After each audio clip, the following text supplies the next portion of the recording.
ಆತ್ಮೀಯ ಬಾಂಧವರಿಗೂ ನನ್ನ ಶರಣಾರ್ಥಿ. ನಾನು ನಿಮ್ಮ ಶ್ರೀದೇವಿ ಹೂಗಾರ್. ಸೊ ಇವತ್ತು ಪುನಃ ನಿಮಗೆ ಒಂದು ವಿಷಯವನ್ನು ನಾನು ತಿಳಿಸಿ ಹೇಳೋದಿದೆ.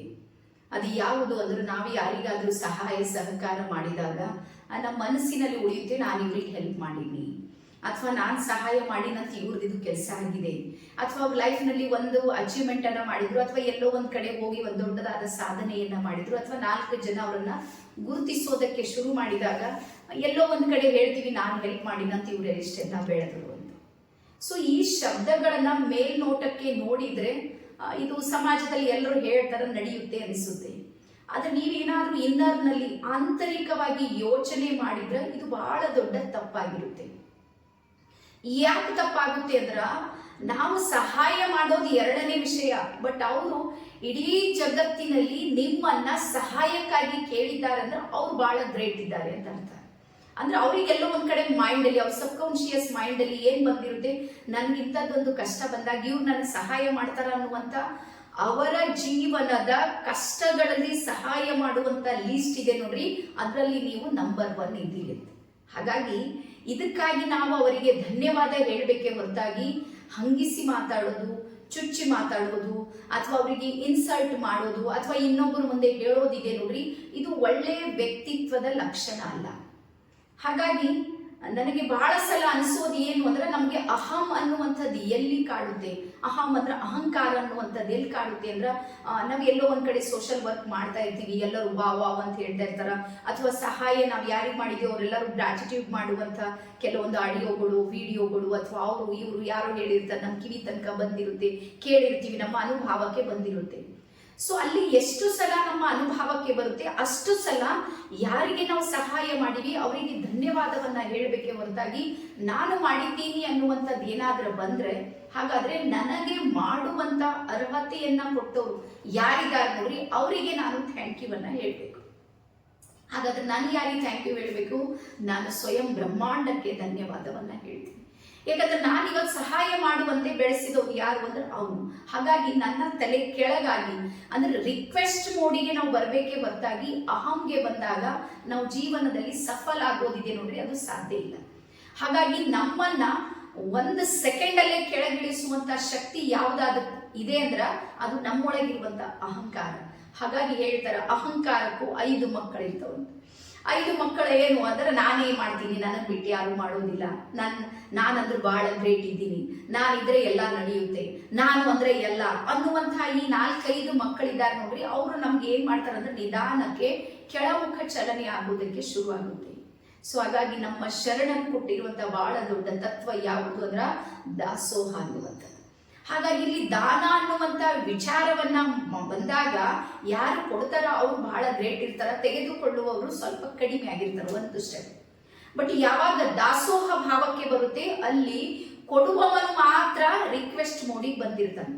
ನಾನು ಕೊಟ್ರೆ ಅವ್ರು ತಗೊಂಡ್ರೆ ಸಾಕು ಅನ್ನುವಂತ ಭಾವ ಬರುತ್ತೆ ನೋಡ್ರಿ, ಅದಕ್ಕೆ ದಾಸೋಹ ಅಂತ ಹೇಳ್ತಾರೆ. ಹಾಗಾಗಿ ಶರಣರು ಕಲ್ಪಿಸಿ ಕೊಟ್ಟಿರುವಂತಹ ದಾಸೋಹದಿಂದನೇ ನಾವು ಸಾಮಾಜಿಕವಾಗಿ ಏನ್ ಸೇವೆಯನ್ನ ಮಾಡ್ತೀವಿ ನೋಡ್ರಿ, ಅದು ಅಲ್ಲಿ ಹೋಗಿ ಲೆಕ್ಕ ಆಗುತ್ತೆ.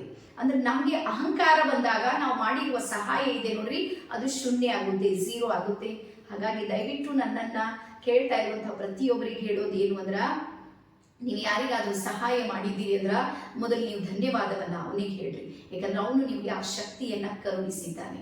ಅದಾದ ನಂತರ ಯಾರು ಸಹಾಯವನ್ನ ಪಡೆದರ ಅವರಿಗೂ ಒಂದು ಥ್ಯಾಂಕ್ ಯು ಹೇಳ್ರಿ. ಯಾಕಂದ್ರೆ ಅವ್ರ ಲಿಸ್ಟ್ ಅಲ್ಲಿ ನನ್ನ ಹೆಸರು ಫಸ್ಟ್ ಇದೆ, ಇದಕ್ಕಿಂತ ದೊಡ್ಡದು ಯಾವ್ದಿದೆ, ಇದು ಒಂದು ವಿಚಾರವನ್ನ ದಯವಿಟ್ಟು ನಿಮ್ಮ ಮನಸ್ಸಲ್ಲಿ ಇಟ್ಕೊಳ್ರಿ. ಅದಾದ ನಂತರ ಸಾಕಷ್ಟು ಸಲ ನಮ್ಗೆ ಬಹಳ ಸಲ ಕೆಲವೊಂದ್ ಸಲ ನೋವಿರುತ್ತೆ ಒಳಗೆ. ಏನು ಅಂದ್ರ, ನಾವು ಈ ಕೈಯಿಂದ ಎಲ್ಲರಿಗೂ ಮಾಡಿವಿ, ಆದ್ರೆ ಅವ್ರು ಯಾರು ನಮ್ಗೆ ವಾಪಸ್ ಮಾಡ್ಲಿಲ್ಲ ಅಂತ ಆಗುತ್ತಲ್ಲ. ನಿಮ್ಗೂ ಆಗುತ್ತೆ, ನನಗೂ ಒಂದು ಟೈಮ್ ಇದು ಅನಿಸ್ತಿತ್ತು.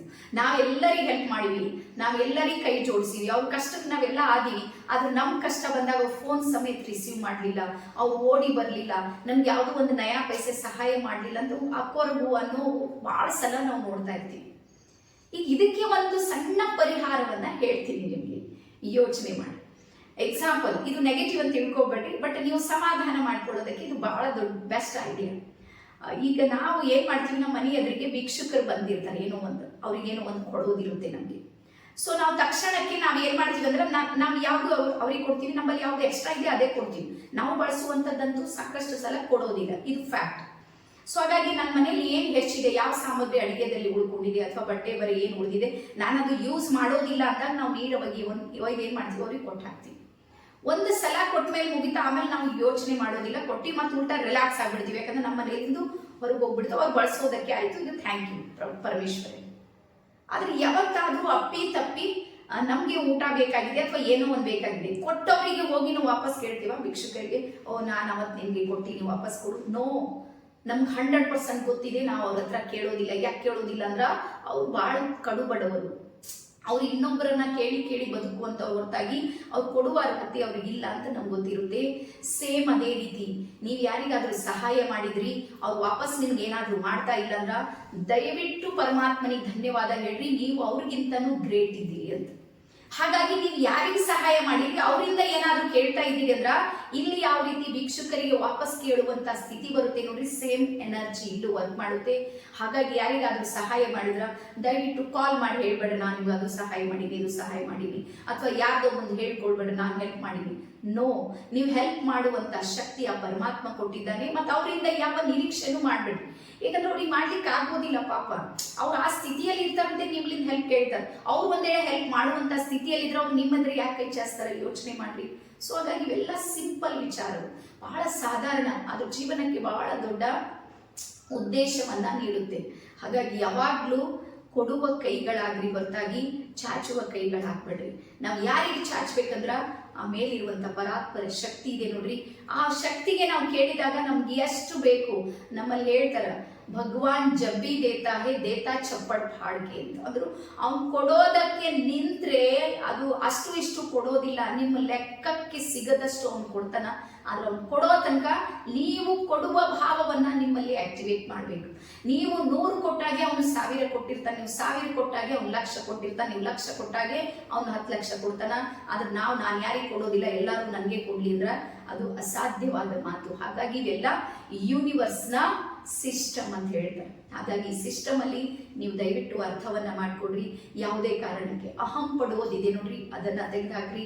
ಹೆಲ್ಪ್ ಮಾಡಿದವ್ರಿಗೆ ಮಾತಾಡೋದನ್ನ ಬಿಟ್ಟಾಕ್ರಿ. ಅವ್ರಿಗೆ ಚುಚ್ಚು ಮಾತಾಡೋದು, ಅವ್ರ ಮುಂದೆ ಇವ್ರ ಮುಂದೆ, ಇವೆಲ್ಲ ಸಾಕಷ್ಟು ಸಲ ನಾವು ಹೆಣ್ಮಕ್ಳ ಹತ್ರ ಇದನ್ನ ನೋಡ್ತಾ ಇರ್ತೀವಿ, ಈ ರೀತಿ ಮನೋಭಾವ ಇರೋದು. ಇದು ಯಾವುದೇ ಇದೆ ನೋಡ್ರಿ, ಇದು ಯಾವುದು ಸಕಾರಾತ್ಮಕ ಬೆಳವಣಿಗೆ ಅಲ್ಲ. ನಮ್ಮನ್ನ ನಾವು ಅಂದ್ರೆ ನಮ್ಮ ರಿಯಾಲಿಟಿ, ನಾನು ಎಂಥೋ ರೀತಿ ನನ್ನ ಸ್ವಭಾವ ಹೆಂಗಿದೆ ಅಂತೇಳಿ ನಾನು ಹೇಳ್ಕೊಡ್ತಾ ಇದ್ದೀನಿ ಅಂದ್ರೆ ಇನ್ನೊಬ್ರು ಯಾರಾದ್ರೂ ಹೆಲ್ಪ್ ಕೇಳ್ಬೇಕಂದ್ರೆ 10 ಸಲ ಯೋಚನೆ ಮಾಡ್ತಾರೆ. ಯಾಕಂದ್ರೆ ನೀವು ಇನ್ನೊಬ್ರು ಮುಂದೆ ಹೇಳ್ತೀರಿ ಅಂತ ಅವ್ರಿಗೂ ಒಂದು ಭಯ ಇರುತ್ತೆ. ಹಾಗಾಗಿ ಯಾವ ರೀತಿ ನಮಗೆ ಮರ್ಯಾದೆ ಅಂತೇಳಿ ಇದೆ, ಅಭಿಮಾನ ಸ್ವಾಭಿಮಾನ ಇದೆ ನೋಡ್ರಿ, ನಮ್ಮಲ್ಲಿ ಹೆಲ್ಪ್ ತಗೊಂಡವ್ರಿಗೂ ಸಮೇತ ಇರುತ್ತೆ. ಹಾಗಾಗಿ ಇಂಥ ಪರಿಸ್ಥಿತಿ ಅವ್ರಿಗೆ ಬಂದಿದೆ, ನನಗೆ ಬರೋದಿಲ್ಲ ಅಂತಿಲ್ಲ, ನಮಗೂ ಬರ್ತಾ ಇರುತ್ತೆ ಲೈಫ್ನಲ್ಲಿ. ನಾವು ಯಾರಿಗೋ ರಿಕ್ವೆಸ್ಟ್ ಮಾಡ್ತೀವಿ. ಈಗ ನಾನೇ ಇದ್ದೀನಿ ನೋಡ್ರಿ, ನಂದು ಯಾವ್ದಾದ್ರು ಆಫೀಸ್ನಲ್ಲಿ ಕೆಲಸ ಇದ್ದಾಗ ನಾನು ರಿಕ್ವೆಸ್ಟ್ ಮಾಡಿ ಹೋಗಿ ಕೆಲಸವನ್ನ ಮಾಡಿಸ್ಕೊಂಡು ಬರ್ಬೇಕಾಗುತ್ತೆ.